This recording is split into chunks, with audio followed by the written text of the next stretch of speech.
Bueno, seguimos con Barthes. Decíamos las tres grandes fuerzas de la literatura: mátesis, mímesis y semiosis. Entramos a pensar un poco cada una de ellas. Página 124 define lo que sería la fuerza de mátesis. Básicamente tiene que ver con que la literatura reúne varios saberes, pero el saber específico de la literatura, y acá estaría lo importante, tiene que ver con elaborar un lenguaje límite, dice Barthes, en la rueda de la reflexividad infinita, ¿no? Podríamos decir, pasa por el saber que el lenguaje tiene sobre sí mismo.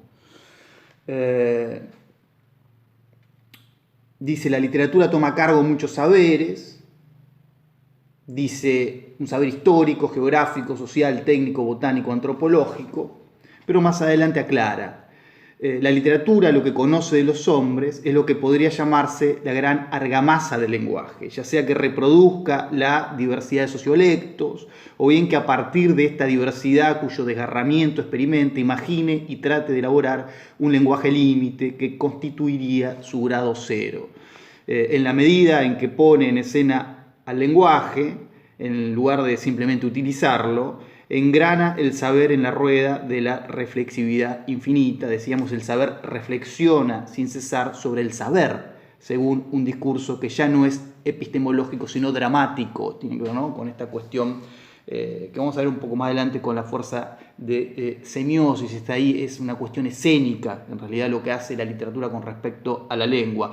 No hay un uso meramente instrumental, un poco como decíamos con Cossack y la teoría, lo que hace el crítico. Bueno, el escritor no hace un uso meramente instrumental de la lengua, se la apropia y compone un sistema nuevo. Ahí va a estar el poder político de la literatura, según estas páginas de Barthes. Por eso decíamos una cuestión formal, ¿no?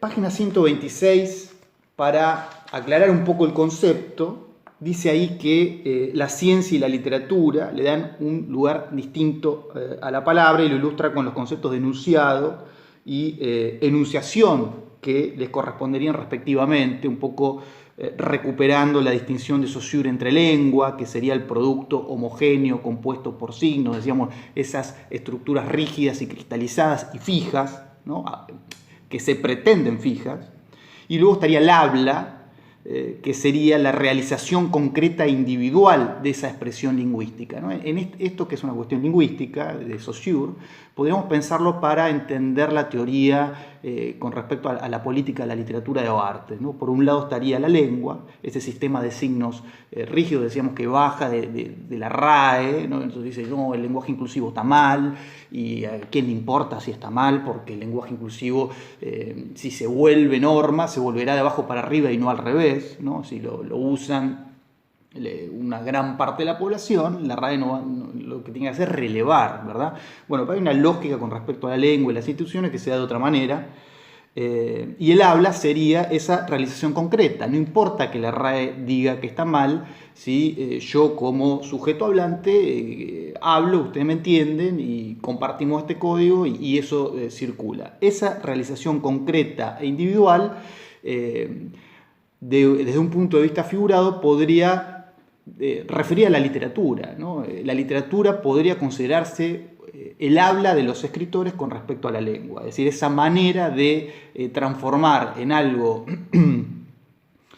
individual aquello que se pretende como colectivo, que funciona de manera colectiva de todas maneras, ¿no? Pero digo, transformarlo de manera individual, de individualizar un código y de construir el propio código, inclusive, a partir de aquel sistema de signos.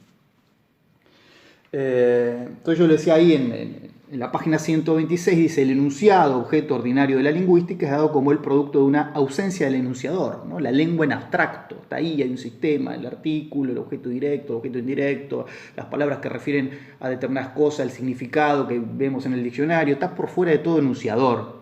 En cambio, la enunciación reconoce que el lenguaje es un inmenso halo de implicaciones, efectos, resonancias, vueltas, revueltas, contenciones. Es decir, las palabras, más allá de lo que signifiquen en el diccionario, están súper cargadas de sentido a partir de su uso.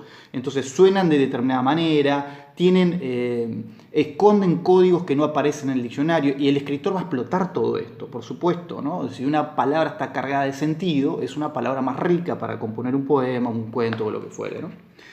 Dice, las palabras ya no son concebidas ilusoriamente como simples instrumentos, sino lanzadas como proyecciones, explosiones, vibraciones, maquinarias, sabores.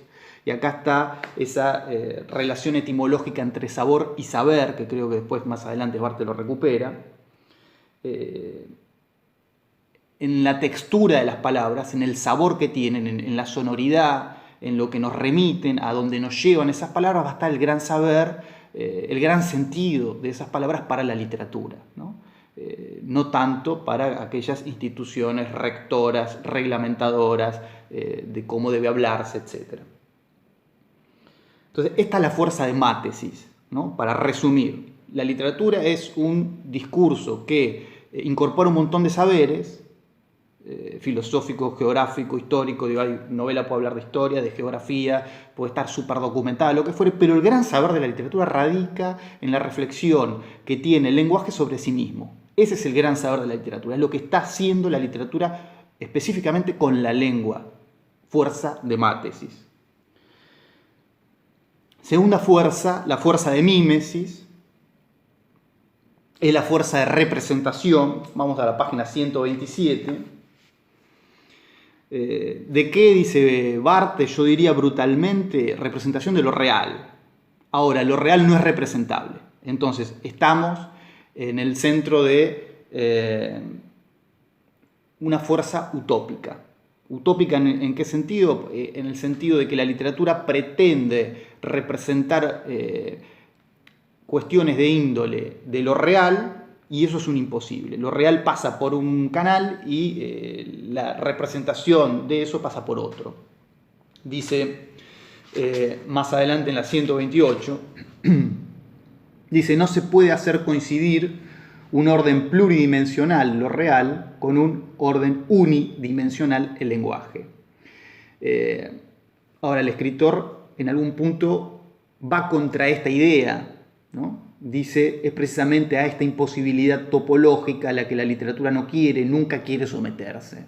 Los hombres no se resignan a esa falta de paralelismo entre lo real y el lenguaje, y es este rechazo, posiblemente tan viejo como el lenguaje mismo, el que produce en una agitación incesante la literatura.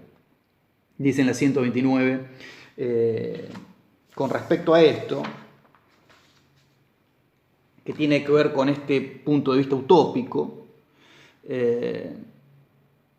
vuelve a pensar Barthes el poder político de la literatura. Entonces, con Mallarmé aparece la idea de que cambiar la lengua es concomitante con cambiar el mundo, y de nuevo esta idea de que al interior de un idioma se pueden crear varias lenguas. Este sería el potencial político de la literatura. Dice en la página 129, cambiar lengua, expresión mallarmeana, es concomitante con cambiar el mundo, expresión marxista, ¿no? Tiene que ver con ese desplazamiento que proponía Barthes con respecto a las formas tipificadas de la lengua. Dice, se le reprocha a menudo al escritor, al intelectual, no escribir la lengua de todo el mundo, pero es bueno que los hombres dentro de un mismo idioma tengan varias lenguas. Es decir, es bueno que cada escritor pueda producir al interior del inglés, del francés, del español, su propio idioma, ¿no? Entonces pienso en Faulkner. Barthes me lleva un poco a Faulkner porque es un escritor norteamericano que notoriamente explota las reglas de cómo se compone una oración, efectivamente, supeditándola a un valor expresivo. La literatura de Faulkner es muy expresiva justamente por esa explosión de las normas sintácticas. Y podríamos decir, Faulkner construye su propio idioma. Uno lee una página de Faulkner y lo reconoce, ¿no? Como reconoce el inglés, reconoce el francés, reconoce a Faulkner.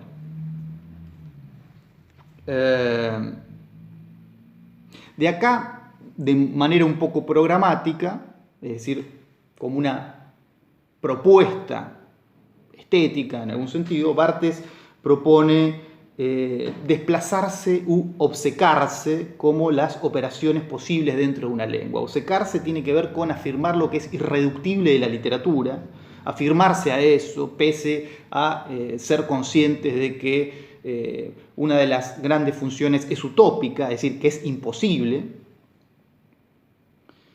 Y sobre todo la idea de desplazarse básicamente, que es lo que decía al comienzo, con respecto a las normas, a esa ley en mayúscula que aparecía en la última placa, ¿no? Dice en la página 131, dice, obcecarse significa afirmar lo irreductible de la literatura, lo que en ella resiste y sobrevive a los discursos tipificados que la rodean, la filosofía, la ciencia, la psicología. De acá pasa, decía, a la idea de desplazarse, precisamente porque se obceca, es que la escritura es arrastrada a desplazarse, ¿no? Hacia un no lugar, un lugar propio, lo que fuera. Y finalmente tenemos la fuerza de semiosis, que tiene que ver con que la literatura es una puesta en escena, ¿no? La literatura finalmente es un arte, tiene un componente estético, que actúa con signos, que contiene, como todo arte, una faceta teatral, ¿no? Así que, de manera un poco escolar, esta sería la placa final y sería el gran punto que nosotros vamos a tomar de lección inaugural.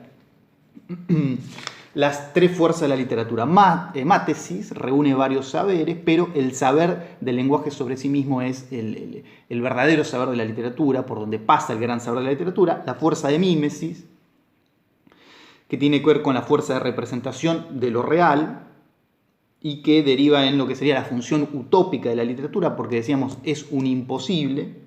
Y la fuerza de semiosis, que tiene que ver con la faceta teatral, con esta puesta en escena de signos lingüísticos. Al interior de estas tres fuerzas radicaría el poder político de la literatura,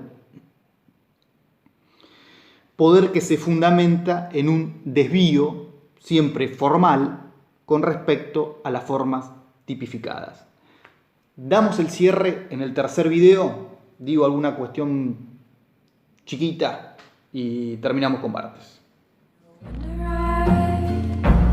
Feel a